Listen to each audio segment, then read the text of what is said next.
rhythmic, kind of classic strings.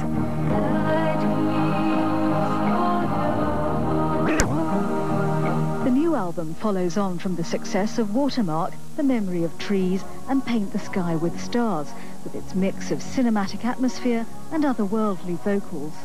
The single Only Time is accompanied by a video by director Graham Fink, which takes her through the 4 seasons in a single room. It is a love song, and it's talking about only time can tell if you have found true love or not.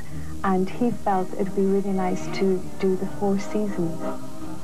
So I was basically set in 4 seasons, going from spring, summer, autumn, and winter. And I thought that was a really beautiful way of portraying, you know, the song. So it was actually his suggestion. The Enya sound is the result of a collaboration between Enya herself, producer Nicholas Ryan, and lyricist Roma Ryan. And I watch her very carefully because I want her to sense the same emotional sentiment, feeling that I have within the melody. And by looking at her, I can sense that, yes, she is feeling the same way as I do towards the music.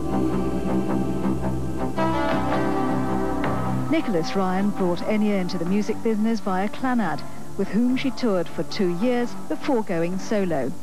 It was he who wanted to work on multi-tracking her voice. His would be more sort of full spectrum, to the Beach Boys, to the Beatles.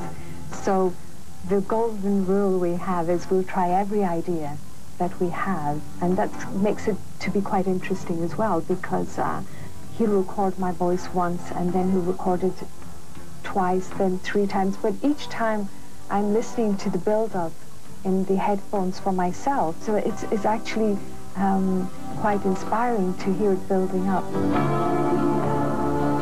Enya's first solo work was on a film score for David Putnam, and what really put her on the map was her soundtrack for a television series, The Celts.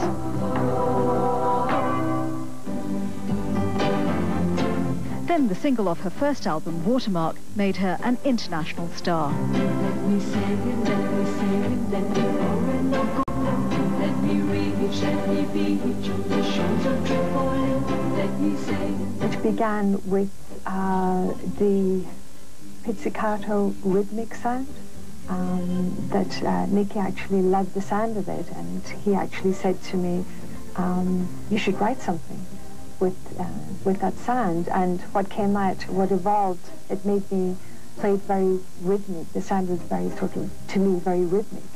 But I went probably in a little bit of a classic sort of rhythmic arrangement.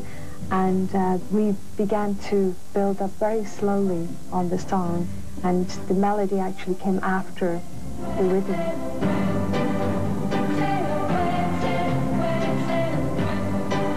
It's wonderful to talk about the music, but there's a stage where I feel I've said what I had to say.